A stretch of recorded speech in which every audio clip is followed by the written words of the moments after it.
Hi, Cristylicious viewers.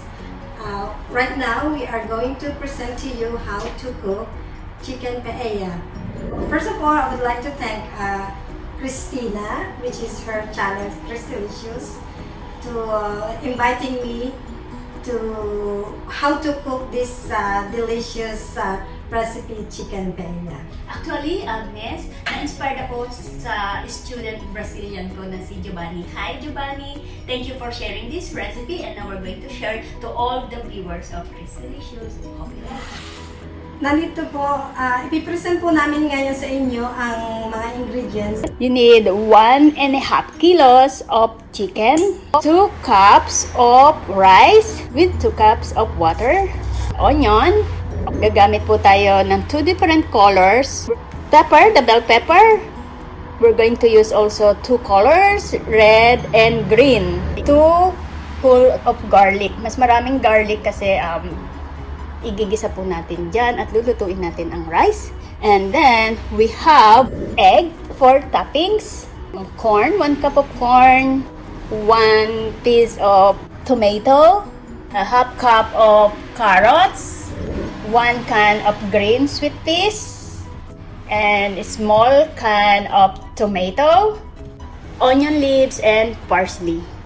First step for chicken paella or paella, lalagyan po ni Agnes ng cooking oil ang ating cooking pot. Ngayon, papakita ni Agnes sa inyo ang first step. Atin pong ipapry sa heated pan.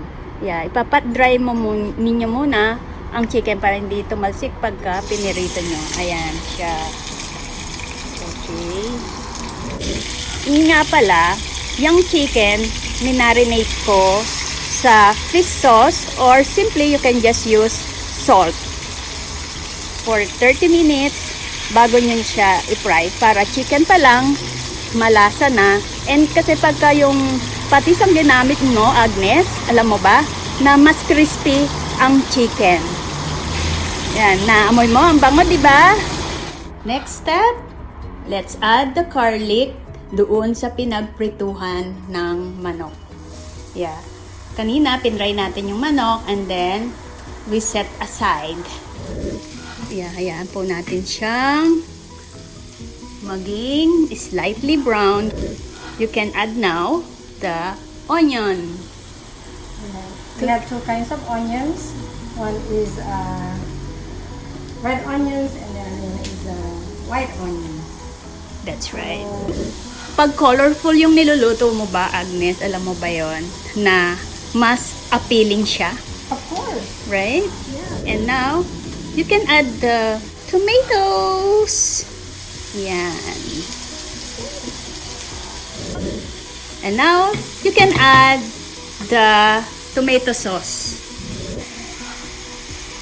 Tomato sauce. Yan po. Ang kanyang tomato sauce.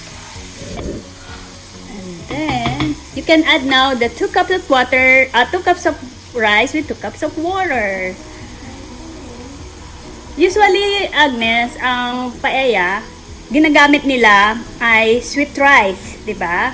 Pero dahil sa Japanese rice ang aking rice, so hindi ko na siya gagamitan ng sweet rice para hindi siya masyadong malata. Okay? So, yan ang aking different twist or style ng paella. Inspired from my Brazilian student. Hi, Giovanni. Thank you. Mix and then you can cover until it simmer at least 10 to 15 minutes. Okay. So, after 10 minutes, we have to haluin po natin ang una nating minuto. This one with the rice and some of the ingredients so that it won't stick together. Yeah, and then Agnes, you can add now the remaining ingredients like the carrots, the onion leaves and parsley, bell pepper,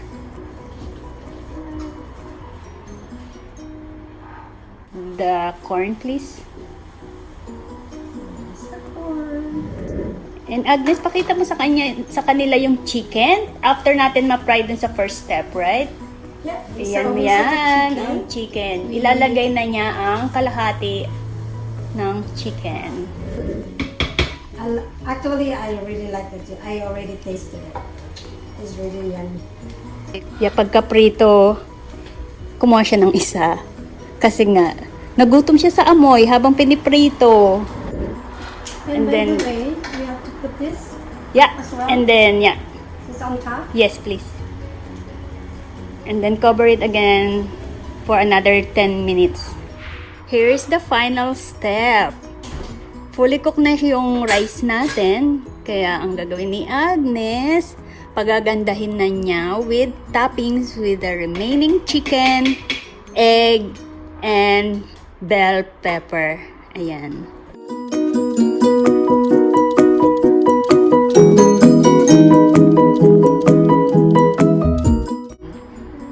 Alam mo bang, Agnes, pwede mo ring instead of chicken, pwedeng gawing seafood, di ba?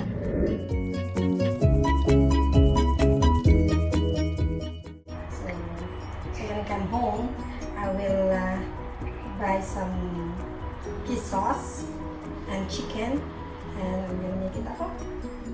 And remember, birthday celebrant, today's your Yes, birthday. my So, birthday. pinagluto niya kami. I know. Mamaya darating ang aming mga ladies na nagagandahan para i-present ang kanyang pinagmamalaking chicken paella.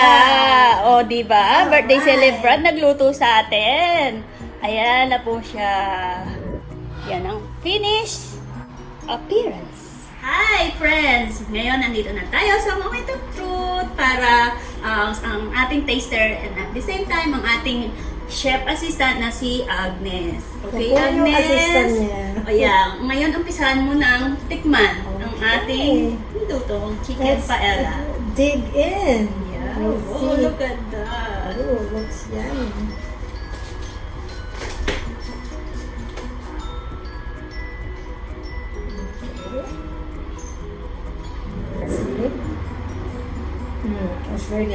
It's really like tender, and